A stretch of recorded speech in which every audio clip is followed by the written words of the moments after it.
예배하면 어쩌면 가장 먼저 떠오르는 말씀이 오늘 주신 말씀일 겁니다. 우리는 여기서 유대인과 사마리아인을 만나게 되지요. 사마리아 사람들은 유대인들에게 멸시당하는 사람들이었습니다. 사실 사마리아는 유대인들과 관계를 개선하고자 하는 의지가 있었던 것은 분명합니다. 그런데 문제는 유대인들입니다. 유대인들은 민족적이고 인종적이고 종교적으로 심하게 사마리아 사람들을 멸시했습니다. 그러니 이 세 개가 묶이면 해결할 방법이 없습니다. 지독한 차별이 있었습니다. 그런데 참 묘한 것은 신약 성경을 보면 예배에 대한 질문이 유일하게 오늘 주신 말씀에 나타나는데 그 질문을 한 사람은 유대인이 아니었습니다. 하나님을 잘 믿는다고, 하나님을 잘 섬긴다고 자부하던, 그리고 사마리아 사람들을 멸시하던 유대인들이 아니라 멸시를 당하던 사마리아 사람이었습니다. 더 깊이 살펴보면 놀라지 않을 수 없습니다. 이 사람은 사마리아 사람입니다. 말하자면 유대인들에게 종교적으로 멸시당하는 사람입니다. 게다가 사마리아 사람인데 여성이었습니다. 그 당시에 여성은 종교적으로 차별 대상이었습니다. 유대인의 성전만 보아도 알 수 있는데요. 제사장의 뜰, 그리고 이스라엘의 뜰, 그리고 여인의 뜰, 이방인의 뜰, 이 네 개로 나뉘어 있었고 여인들은 더 이상 다른 뜰에 넘어갈 수 없었습니다. 한번 그림을 보십시오. 헤롯 성전의 복원도인데요. 제사장의 뜰이 보이고 이스라엘의 뜰이 보입니다. 그리고 성전 밖으로 이방인의 뜰과 이스라엘 뜰 사이에 여인들의 뜰이 있습니다. 여인들은 하나님 앞에 직접 나아갈 수 없습니다. 제물도 직접 드릴 수 없습니다. 남자를 통해서만 가능합니다. 이스라엘의 뜰이 저렇게 작게 보이는 이유는 무엇 때문이냐면 여기 모여서 예배하는 곳이 아니었기 때문입니다. 여기서 자신들이 드릴 예물을 제사장에게 전달하는 일종의 대기 장소와 같습니다. 여인들은 여기에도 들어가지 못합니다. 이 사람은 사마리아 사람인데다가 여성입니다. 그런데 더 심각한 내용이 한 가지 있습니다. 이 여성의 삶은 깊은 상실을 경험하는 삶이었습니다. 요한복음 4장 16절부터 18절까지 내용을 보면 이렇게 기록하고 있지요. 이르시되 가서 내 남편을 불러오라. 여자가 대답하여 이르되 나는 남편이 없나이다. 예수께서 이르시되 내가 남편이 없다 하는 말이 옳도다. 너에게는 남편 5이 있었고 지금 있는 자도 내 남편이 아니니 내 말이 참되도다. 남의 눈을 의식하지 않을 수 없는 삶이었어요. 남들과 시선을 교환하며 살기 싫었습니다. 자신의 삶이 남들과 너무나 달랐기 때문입니다. 그래서 다른 사람들의 눈을 피하기 위해서 정오에 물 기르러 다니는 여성이었습니다. 정리해보면 이렇습니다. 유대인이 아니라 사마리아 사람입니다. 남자가 아니라 여자입니다. 일상의 삶에서 숨기고 싶은 삶의 내용을 많이 가졌습니다. 말하자면 예배 생각할 겨를이 없습니다. 사는 게 힘들고 그리고 하나님 앞에 나아가는 게 너무나 어려운 일인 환경을 가지고 있었습니다. 그런데 이렇게 종교적으로 열등한 환경 속에 있었던 이 여인이 예수님께 예배를 질문합니다. 여기가 우리에게 희망입니다. 이 여인이 예배에 관한 질문을 했고 예수님을 영접할 정도였으면 우리 중에 누구도 예배에 성공하지 못할 사람은 단 한 사람도 없습니다. 우리가 어떤 환경에 있느냐 중요하지 않습니다. 우리의 지위가 어떠냐 중요하지 않습니다. 우리가 얼마나 배웠느냐 중요하지 않습니다. 우리가 다른 사람들의 일상과 얼마나 멀어져 있느냐 중요하지 않습니다. 하나님은 우리의 예배를 받으실 준비가 되어 있습니다. 우리가 하나님 앞에 나아가면 됩니다. 하나님 앞에 여러분 모두가 주저하지 않고 나의 모습이 어찌 되었든 하나님께서는 받으시는 하나님이시니 내가 나아가기만 하면 된다라고 여기고 하나님 앞에 나아갔으면 좋겠습니다. 여러분, 예배는 신앙의 핵심입니다. 이게 제대로 되지 않고 신앙이 지켜질 수 있는 방식은 없습니다. 하나님을 만나지 않고 신앙생활을 하는 방법도 없습니다. 그래서 다 놓아도 예배에서는 우리가 하나님 앞에 나아갈 줄 알아야 되고 예배에서 승리할 줄 알아야 되고 예배에서 성공해야 합니다. 우리 성함 공동체가 예배에서 하나님 앞에 합격점 받는 예배자 공동체가 될 수 있기를 주님의 이름으로 축원합니다. 오늘 주신 말씀은 또 하나의 도전을 우리에게 주고 있습니다. 20절과 21절을 보십시오. 우리 조상들은 이 산에서 예배하였는데 당신들의 말은 예배할 곳이 예루살렘에 있다 하더이다. 예수께서 이르시되 여자여 내 말을 들으라. 이 산에서도 말고 예루살렘에서도 말고 너희가 아버지께 예배할 때가 이르리라. 이 여인의 질문을 보면 다소 감정이 실려 있는 것이 사실입니다. 왜냐하면 예수님을 처음 만났을 때도 유대인인 남자 당신이 왜 나한테 이런 요구를 합니까? 하고 예수님에게 매우 불쾌한 표현을 한 적이 있었습니다. 이 여인은 종교적인 제도를 가지고 불편한 심기를 그대로 드러냅니다. 우리는 우리 조상들을 포함해서 지금까지 이 산 그리심산에서 예배하는 것이 옳다고 여기는데 당신들은 우리의 예배를 인정하지 않고 예루살렘 예배가 옳다고 합니다. 무엇이 정말 옳습니까? 이 말씀은 우리에게 강력한 도전을 하고 있습니다. 이 여성, 어려운 삶을 사는 사람이고 종교적으로 열등한 환경 가운데 있는 사람입니다. 그런데 이 여성의 저 영혼 깊숙한 곳에 하나님을 향한 질문이 있었습니다. 여러분, 우리 영혼의 바닥에 하나님을 향한 질문이 여전히 존재합니까? 사실 우리가 사는 세상은 예배에 집중하지 못하게 하는 요소들로 가득합니다. 시간 지키기 어렵고요. 환경과 조건이 우리로 하여금 예배자로 설 수 있게 만들어주지 않습니다. 방해합니다. 예배에 어려움을 주는 수만 가지 요소가 우리 삶 속에 존재합니다. 그런데 이 여인은 그런 많은 변수에도 불구하고 그것을 넘어서서 주님 앞에 참 예배자로 섰습니다. 다윗도 그런 경험을 가지고 있습니다. 시편 63편을 보면 이렇게 이야기하고 있습니다. 하나님이여 주는 나의 하나님이시라. 내가 간절히 주를 찾되 물이 없어 마르고 황폐한 땅에서 내 영혼이 주를 갈망하며 내 육체가 주를 앙모하나이다. 내가 주의 권능과 영광을 보기 위하여 이와 같이 성소에서 주를 바라보았나이다. 주의 인자하심이 생명보다 나음으로 내 입술이 주를 찬양할 것이라. 이러므로 나의 평생의 주를 송축하며 주의 이름으로 말미암아 나의 손을 들리이다. 2절부터 4절까지를 보면 다윗이 얼마나 주님을 찬양하고 주님 앞에 경배하고자 하는 열정이 가득한지를 알 수 있습니다. 그런데 1절은 아닙니다.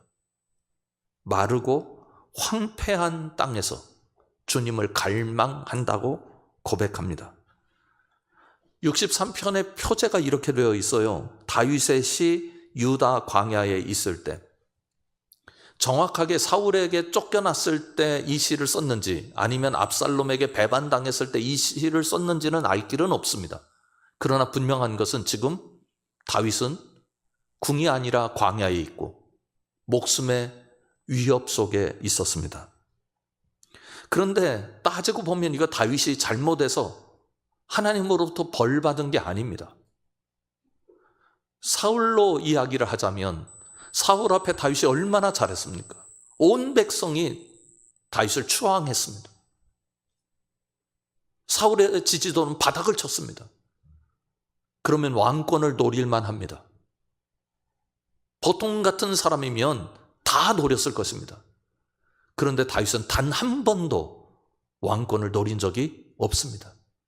하나님께서 세우신 왕이라 여기고 그 앞에 철저하게 순종했습니다. 그런 그를 사울이 죽이려 한 것입니다. 압살롬도 마찬가지 경우 아닙니까? 압살롬이 다윗의 다른 아들 암논을 죽였잖아요. 아들을 죽인 그를 어떻게 품을 수 있습니까? 당연히 그가 도망갔습니다. 그런데 다윗은 하나님의 마음을 가지고 그 아들을 품기로 결심합니다. 그래서 왕궁으로 불러들였잖아요. 그러면 압살롬은 평생을 두고 하나님 앞에서 그리고 다윗 앞에서 속죄하는 마음으로 살아야 합니다. 나는 하나님의 사랑으로 아들을 품었어요. 그런데 그놈 그 아들이 아버지를 왕위에서 쫓아낸 것입니다. 다윗이 하나님을 찬양할 수 있을까요? 사울에게 쫓겨났는지 압살롬에게 그렇게 되었는지는 알 수는 없지만 그 마른 광야에서 먹을 것이 없고 낮에는 더위가 생명을 삼키려 하고 밤에는 들짐승과 추위가 생명을 삼키려고 하는 그 현장에서 어떻게 하나님을 갈망하고 하나님을 기뻐하고 하나님을 찬양할 수 있을까요? 특별히 시편 63편 1절과 2절은 우리에게 엄청난 도전이 됩니다. 우리 다 같이 한번 읽어보겠습니다.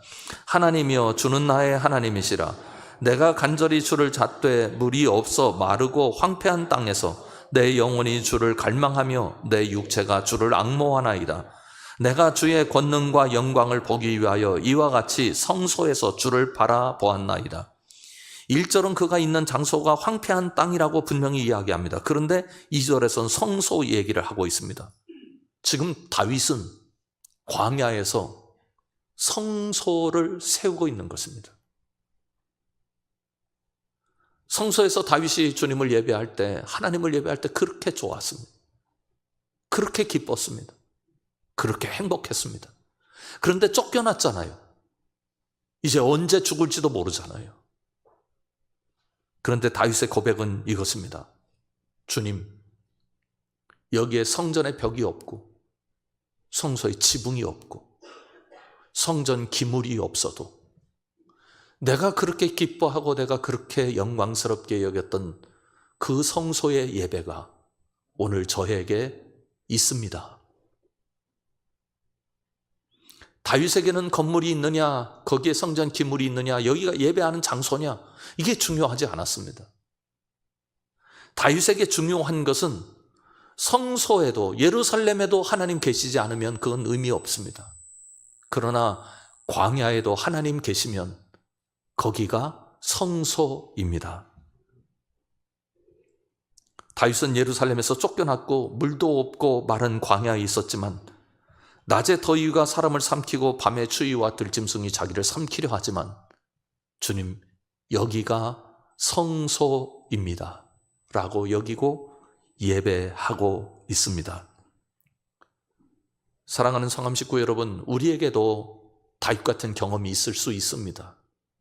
성전 벽도 없고 성소의 지붕도 없습니다. 하나님 앞에 나아갈 만한 어떤 조건도 허락되지 않습니다. 내 앞에 보이는 건 메마른 광야고 내 앞에 보이는 것은 물 한 모금 얻기 어려운 굶주림의 곳입니다. 다윗은 자신의 신앙 고백을 통해서 우리를 안내합니다. 우리의 삶의 척박한 현장에도 하나님 계시다고. 거기서도 예배를 멈추지 말라고.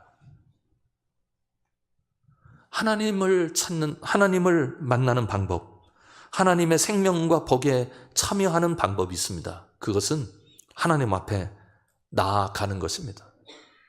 찾기만 하면 돼요. 하나님 어디에나 계시기 때문입니다. 여러분, 하나님은 오늘 우리 예배하는 공동체 가운데 계십니다.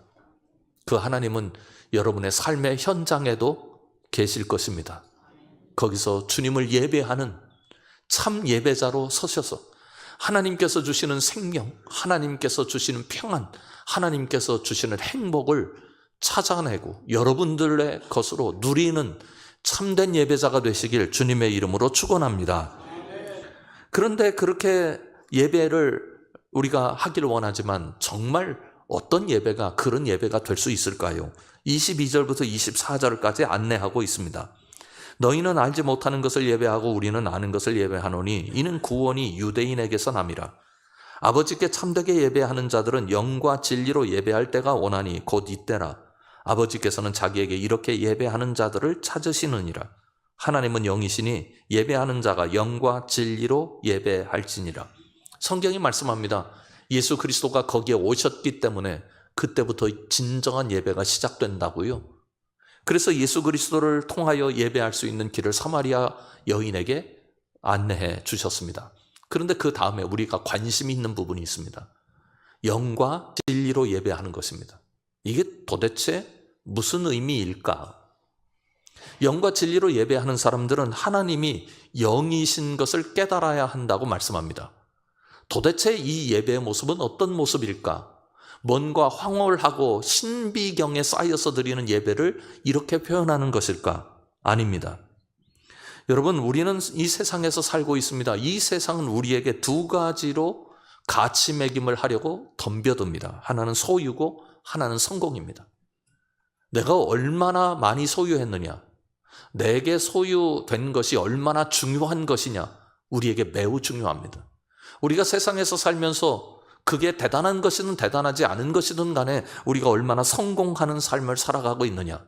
소유와 성공에 의해서 사람을 재단하고 사람에게 가치 매김을 합니다. 그래서 우리는 끊임없이 비교되는 대상이 됩니다. 옆집 사람과 비교하고, 동창들과 비교하고, 학교 선배들과 비교하고, 주변의 사람들과 비교하고, 심지어 교인들끼리도 비교합니다. 이 힘의 메커니즘이 우리 삶을 누르고 있습니다. 그런데 예배란 여기서부터 분리되는 것입니다. 영이신 하나님, 그리고 우리만 있습니다.